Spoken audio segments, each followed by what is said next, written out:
अस्सलाम वालेकुम। गुजारिश है कि ऐसी प्रॉपर्टी जिसका मुकदमा जो है किसी अदालत में फ़रीक़ैन के दरमियान ज़ेर समाअत हो, यानी किसी फ़रीक़ ने ये मुकदमा किया हुआ हो कि ये जो प्रॉपर्टी है मैं इसका मालिक हूँ, मुझे मिलनी चाहिए, मेरी मलकियत है, मेरे हकूक़ हैं इसके ऊपर, यानी उसने किसी के ख़िलाफ़ कोई केस किया हुआ है। अब उन फ़रीक़ैन के दरमियान वो केस अदालत में ज़ेर समाअत है। इसी दरमियान में बाज़ दफ़ा वो फ़रीक़ वो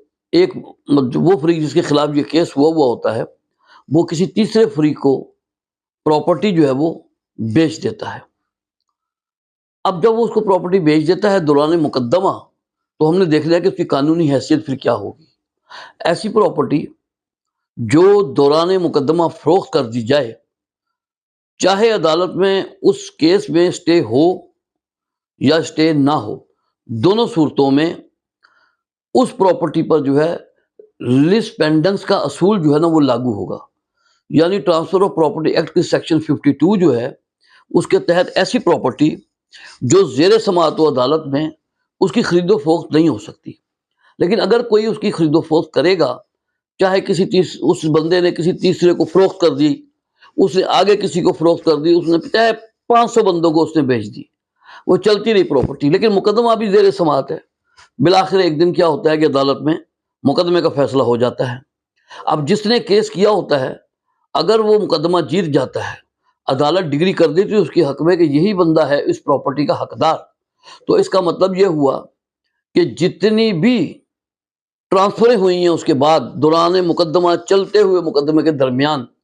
तो वो सारी की सारी मनसूख हो जाएंगी। लिस्ट पेंडेंस का असूल लागू हुआ। लिस्ट पेंडेंस का मतलब ये होता है कि लिस्ट का मतलब होता है सूट, दावा, पेंडेंस का मतलब पेंडिंग, यानी कोई जो चीज़ ज़ेर समाअत है, तो लिहाजा ये असूल लागू होगा। वो तमाम ट्रांसफरें जो हैं वो सारी ख़त्म हो जाएंगी, सिर्फ उस बंदों को तहफ़्फ़ुज़ हासिल होगा इसके अंदर सेक्शन 41 के तहत कि जिस बंदे ने नेक नियति से, जब किसी ने मतलब उसको दौरान मुकदमा किसी ने बेची है उसको, और नेक नियति के साथ उसने खरीदी है, उसको नहीं पता कि ये मुकदमा अदालत में ज़ेर समाअत है, या उसकी बात छुपाई गई और उसके इल्म में नहीं था, लेकिन फिर भी उसने खरीद ली थी,